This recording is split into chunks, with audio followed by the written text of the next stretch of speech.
Hello everyone and welcome to my channel. If you're seeing this video, you're blessed and highly favored in the mighty name of Jesus Christ. My name is Clara and I'm glad to have you here. You're welcome. Welcome to 2026, the year of the Lord 2026. So as the Lord has brought us into this new year, I mean this year is a year that one needs to be expectant for a great turnaround, because God has promised to do a lot of things in our lives this year. It is not like the previous years. This is an exceptional year. This is the year of the Lord, the year that God will crown all your effort with success.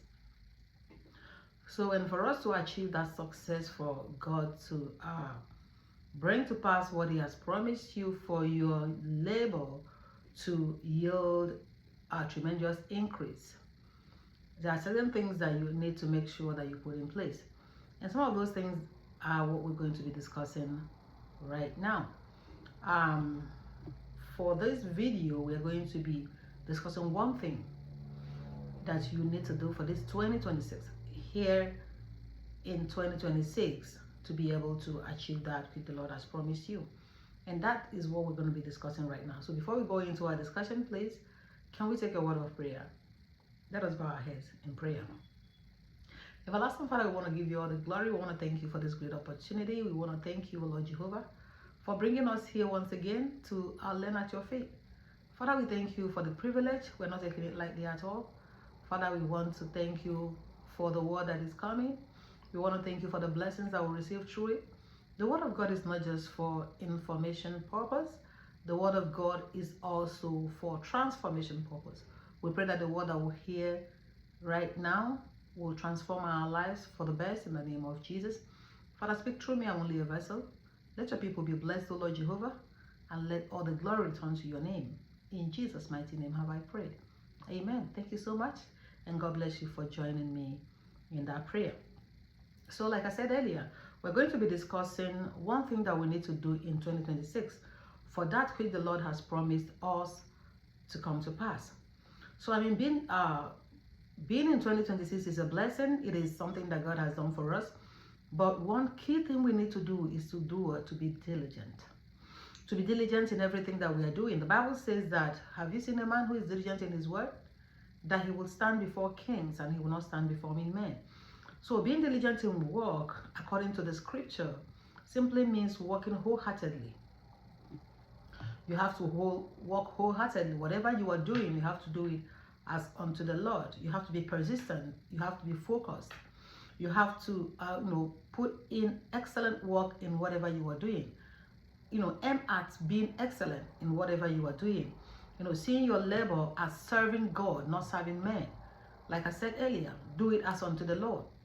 That is what it means to be diligent. Not just trying to impress people, trying to see who is gonna affirm you, who is gonna praise you for whatever you are doing. You have to do it intentionally as unto the Lord, and you have to do it because whatever you are doing, you have to do it to impact men, to help men, to favor men. If it is favor, find provision, spiritual growth, whatever it is that you are doing, do it as unto the Lord, and make sure that whatever you are doing is beneficial to others. Amen. Amen. So it also involves careful planning. Being diligent, requires planning. You have to plan. You have to plan, because being diligent is being able to do a lot of things at the same time. You have to do this, do that. In a day, we have 24 hours. Within the 24 hours, you have to plan the things you need to do, the way you need to do them. So you have to make sure that you have a proper planning to be able to be diligent. You don't have to quit. You don't have to quit. Quitting is not an option. Quitting is not an option. You have to be diligent. You have to keep at what you're doing, one step at a time, and you are able to get to the final destination. Amen. So you have to make earnest effort. Being diligent is not saying I can't do it. I can't do it is not in the picture when you're trying to be diligent. You have to be able to keep moving, make extra efforts. Whatever tasks you have, after planning, Try as much as possible to get to each and every one of them as, possibly as you can. You don't have to, you have to adjust, you have to adjust yourself in such a way that you will not use time for one thing to cover for another. You have to prioritize your spiritual life. You have to prioritize your, physical life. You have to prioritize your emotional life. You have to prioritize your, family life. You have to prioritize everything. Prioritizing everything, then you work at them. That is the reason why I say that planning is very important. You have to plan. You have to, put everything in place in a way that it will not conflict with one another. And then you put the work into making sure that every portion, every part, every facet, is not shortchanged. Amen. So when we talk about being diligent, we can talk about wholehearted efforts. Wholehearted efforts, like intentional. You are intentional about what you're doing. Pouring your energy into tasks with your whole being, not just going through the motion, not just to fulfill our righteousness, not just let me do it. That's what they say we should do. Let me just go ahead and do it so that they will just leave me alone. That's not being diligent. Being diligent is putting your heart into what you're doing, putting your mind into what you're doing, and doing it as if you're doing it for God. Then it means serving God, doing your work with motivation to please God. I mean, what would God say concerning what I'm doing right now? What I'm doing right now, is it going to please God? If it is going to please God, then get at it. Keep doing, keep pushing. But if it is not going to please God, you're just doing it for people to see you, that is not being diligent. That is eye service. Amen.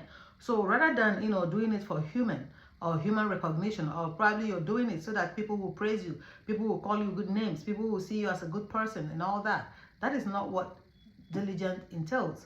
Being diligent at what you're doing for the greater purpose, for the greater goal, for the greater, success, is doing it as unto the Lord. Doing it because I want to please God. Doing it because this is what the Bible requires of me as a child of God. And this is exactly what I'm doing. You are not doing it because you want someone, beside you to say that you're doing it and, affirm you or praise you for that. Amen.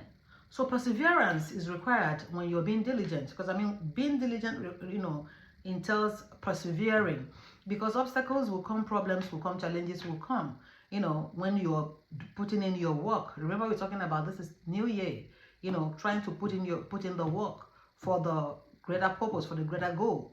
You have to make sure that you persevere, because challenges will come. Obstacles may stand on your way. So you have to persevere. You're not going to give up immediately because there is an obstacle or there is a challenge. Steady. You have to be steady. You have to be energetic.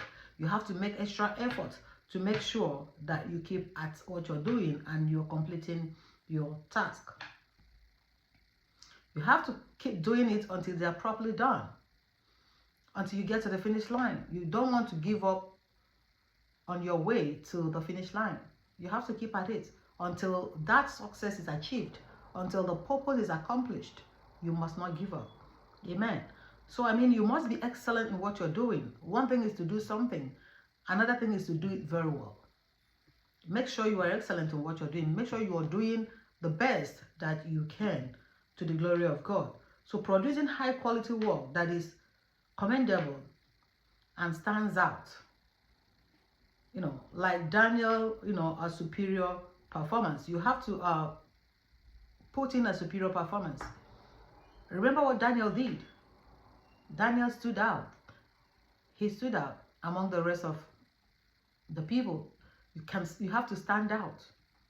You have to stand out in whatever you are doing. Put in your best. Aim to doing an excellent work. Being excellent in whatever you are doing. Amen. That would help you when it comes to diligence. And for the purpose of reference, we can let's go through a couple of Bible verses to help us better understand what we're saying.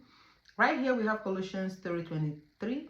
It says, whatever you do, work at it with all your heart, as working for the Lord, not for human masters. And we have Proverbs 10:4, which says, lazy hands make for poverty, but diligent hands bring wealth. We also have Proverbs 12:24, which says, diligent hands will rule, but laziness ends in forced labor. Amen. So we also have 2 Timothy 2:15, which says, make every effort to present yourself to God as one approved, a worker who does not need to be ashamed and who correctly handles the word of truth. And the last but not the least is Hebrews 11:6, which says, and without faith it is impossible to please God, because anyone who comes to him must believe that he exists and that he rewards those who earnestly seek him. So, I mean, these are some of the Bible verses that, further buttress the fact that there is need for one to be diligent in whatever he is doing. Because if you're not diligent in what you're doing, you will not get the expected result. So in your job, do your best work, plan ahead, and be, reliable, knowing God sees your effort, according to Proverbs 22:29. And also in your faith, as a child of God, be earnest in your study of scriptures, prayer, and service, according to 2 Timothy 2:15 and Hebrews 6:11, which talks about faith, that without faith it's impossible for us to please God. And in all things, in everything that you do, approach every task, big or small, minor or major, with focus and dedication, as if you were working directly for God, according to Colossians 3:23. Yeah, so I mean, that is basically the message we have for today. This is 2026 and the beginning of the year. It's important for us to know the importance of being diligent in whatever we are doing, knowing fully well that at the appointed time we will reap the fruit of our labor. And I pray that God will give us understanding in Jesus' name. Amen. That's it for today, and thank you so much for coming by. Please, if you've not subscribed to our channel, kindly do so. Like and share our videos, support us, help us, so that we'll make Jesus proud together. Amen. Let's take a word of prayer. Everlasting Father, we want to thank you. We want to give you all the glory for your word that has come forth. Father, we'll pray, my God and my Maker, that you enlarge it in the hearts of your people, O Lord Jehovah. Establish it, O Lord Jehovah, in our hearts, in the mighty name of Jesus. Let it profit us in the mighty name of Jesus. Let it transform our lives in the name of Jesus. Father, we pray, King of Kings and Lord of Lords, that you help us to be diligent in whatever we are doing, so that at the appointed time, O Lord, we will reap the reward of our good works. And so shall it be. In Jesus' mighty name have I prayed. Amen. Thank you so much for coming by, and God bless you. And as always, I say,